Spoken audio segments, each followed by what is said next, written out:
Baik teman-teman, saya akan sedikit memberikan informasi tentang showbird atau burung show itu sendiri, atau kita bisa kenal dengan istilah burung untuk kontes kecantikan di Indonesia. Salah satunya yang saya buat contoh adalah spesies Personatus atau Personata itu sendiri. Nah, di Personata bagaimana sih Om pengalaman Om ya? Pengalaman saya dalam mengikuti kontes kecantikan itu di Indonesia itu bagaimana sih kan gitu. Untuk Personatus saya coba ambil contoh. Ini burung yang sudah juara satu waktu itu di KLI Jogja. Seingat saya tahun lalu di mutasi biru. Jadi spesiesnya Personata, mutasinya biru. Nah, pertimbangan apa sebenarnya yang awal yang saya lakukan? Seleksi yang seperti apa yang saya lakukan ketika saya memilih burung untuk show?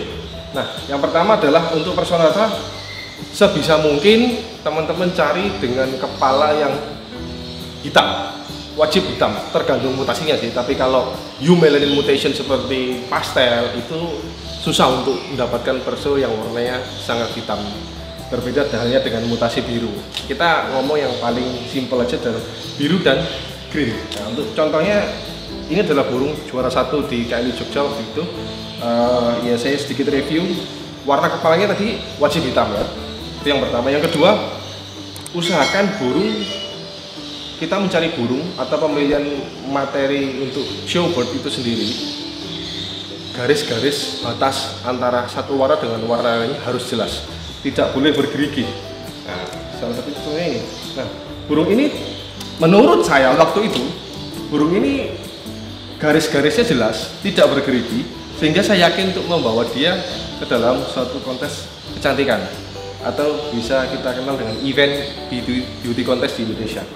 Nah, batas-batasnya ada beberapa batas. Yang pertama, batas antara warna topengnya dia dengan dada, kemudian warna dada dengan warna perut, ya itu harus jelas semua. Kemudian warna topeng belakang dengan warna tengkuk, kemudian tengkuk dengan punggung. Ini semua jelas semua, tidak ada yang bergerigi. Seperti ini teman-teman ya. Untuk masalah warna, warna tidak boleh kusam dalam lomba, tidak boleh kita melihat ini seperti biru tetapi mau molting. Nah, ini juga tidak disarankan untuk dibawa ya, meski markingnya bagus. Setelah kita berbicara masalah marking, kita berbicara tentang masalah karakteristik umum. Sepengalaman saya selalu sharing dengan juri-juri yang bertugas, ada beberapa karakteristik umum yang perlu teman-teman pertimbangkan sebelum turun ke event beauty contest. Kalau di Personatus, karakteristik umumnya selain warna topeng yang hitam ya, itu ada warna bulu ram atau tunggir ya, tunggir. Itu kalau di Personatus itu abu-abu. Jadi usahakan mencari warna bulu ramnya abu-abu, tidak violet, karena violet ada di karakteristik Viseri. Nah, itu bedanya. Karena kalau di karakteristik Personatus itu warnanya grey atau bisa kita sebut abu-abu lah. Setelah warna tunggir ada warna ujung ekor. Kalau di hijau itu warna ujung ekornya, kalau di Personatus warnanya pucat ya, pucat, kuning pucat. Kalau di Blue Series itu menjadi putih kebiruan tapi pucat ya juga. Jadi putih pucat. Seperti apa putih pucat ya? Anda bisa lihat di event-event di kontes Indonesia nanti yang digelar. Itu karakteristik umum Personata. Ada beberapa aspek, kemudian lari ke ukuran. Setelah markingnya bagus, karakteristiknya betul, kita lari ke ukuran. Ukuran yang diharapkan adalah minimal 14,5 sampai 16 cm untuk Personatus. Jadi kita lari ke panjangnya nih, kan gitu ya. Panjangnya berapa? Nah, untuk mengukur panjang biasanya teman-teman di teman-teman yang ada di beauty contest itu hanya sekedar melihat, oh ini cukup, karena mereka sering banget lihat burung besar, sering banget lihat burung kecil, sehingga tidak perlu diukur, mereka sudah tahu kira-kiranya burung ini pantas atau tidak dibawa ke beauty contest. Kenapa ukuran menjadi acuan? Karena ada di seri Airing ada 4 ya, Personata, Viseri, Nigrigenis dan Liliana. Nah, untuk Nigrigenis Liliana ini ukurannya jelas lebih kecil daripada Viseri dan Personata, sehingga kalau Personata mempunyai ukuran di bawah standar, ya ada indikasi mungkin hybrid ya. Sama ketika kita berbicara tentang Liliana, kalau Liliana terlalu besar juga ada indikasi hybrid di sana. Nah, kembali masalah ukuran. Setelah marking selesai, karakteristik umum selesai, ukuran.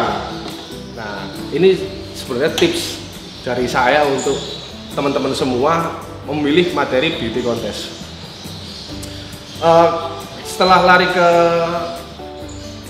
warna, kemudian marking, ukuran, baru lari ke anatomi ya, anatomi seperti paruhnya yang menghadap ke dada, atau kita bisa sebut dengan paruh yang pesek.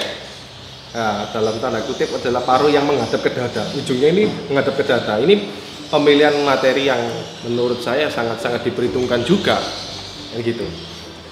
Setelah paruh menghadap ke dada, ada yang namanya lubang hidung.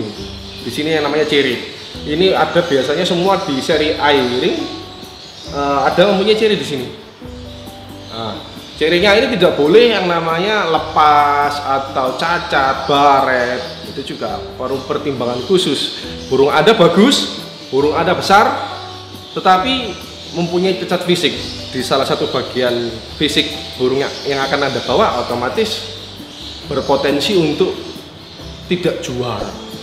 Jadi untuk membicarakan burung juara itu sangat kompleks sekali. Nah, setelah kita lihat di bagian paruhnya menghadap ke dada, kemudian bentuk kepala. Lari ke bentuk kepala. Kepalanya bagaimana?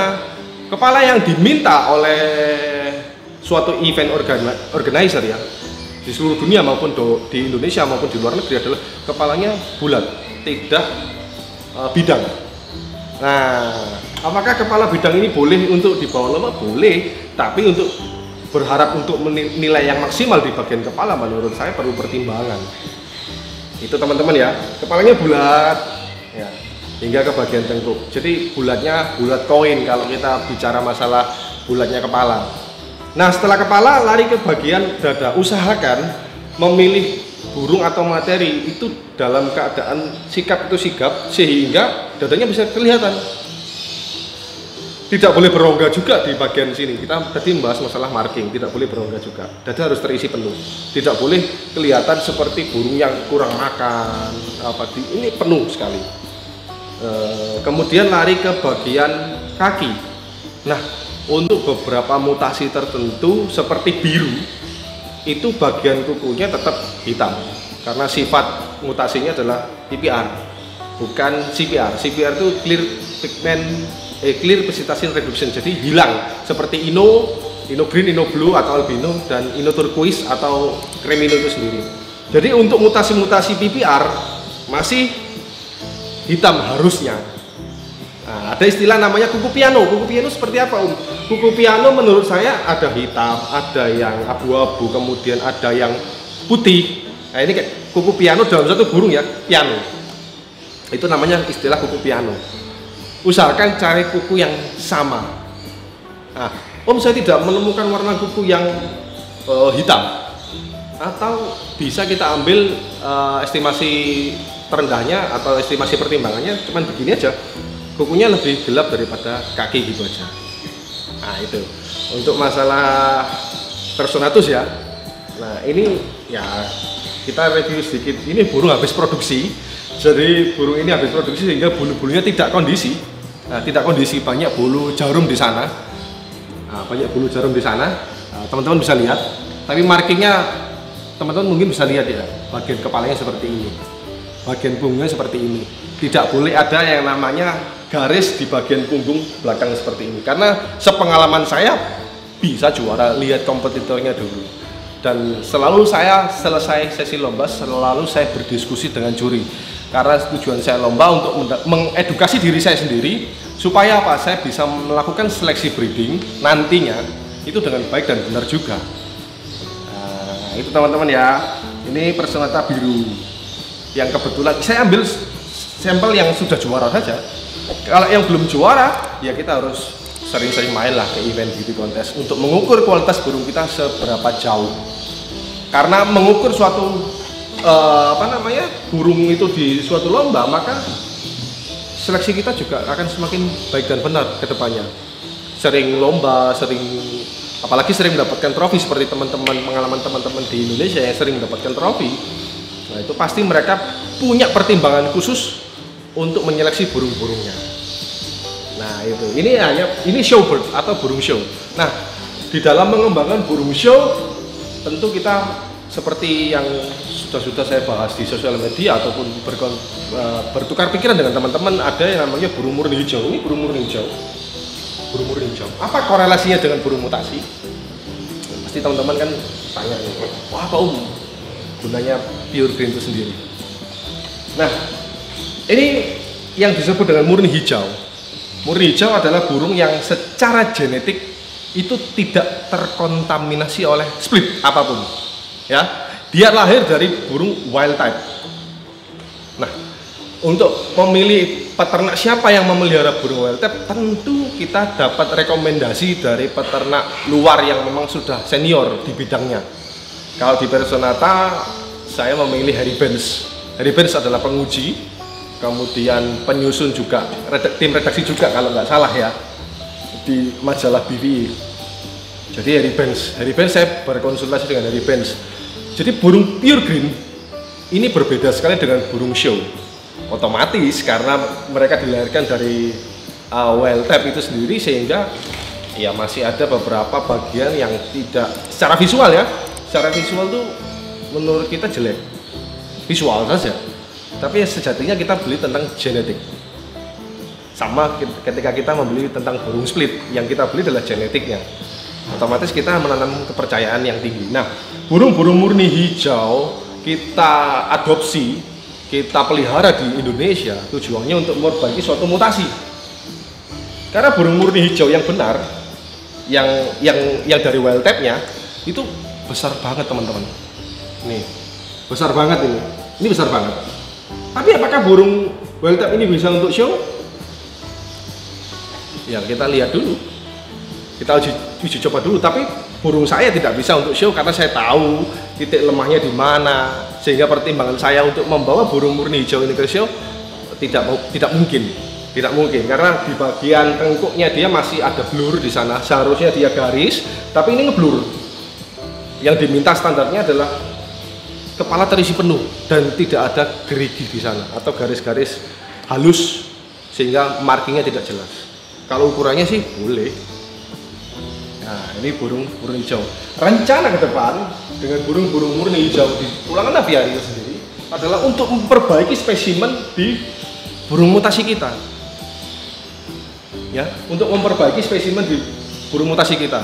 Karena kalau mutasi terus dikawinkan dengan mutasi terus dikawinkan dengan mutasi, maka kita akan mendapatkan anakan yang secara ukuran sudah menjauh dari originalitasnya sebagai satu spesies.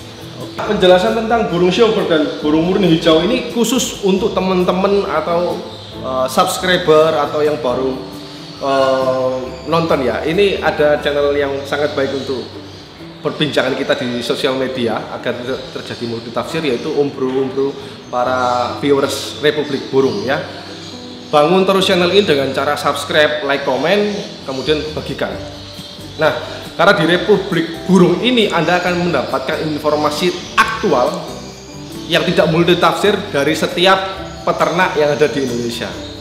Oke, teman-teman, sampai jumpa di channel-channel Republik Burung yang lain.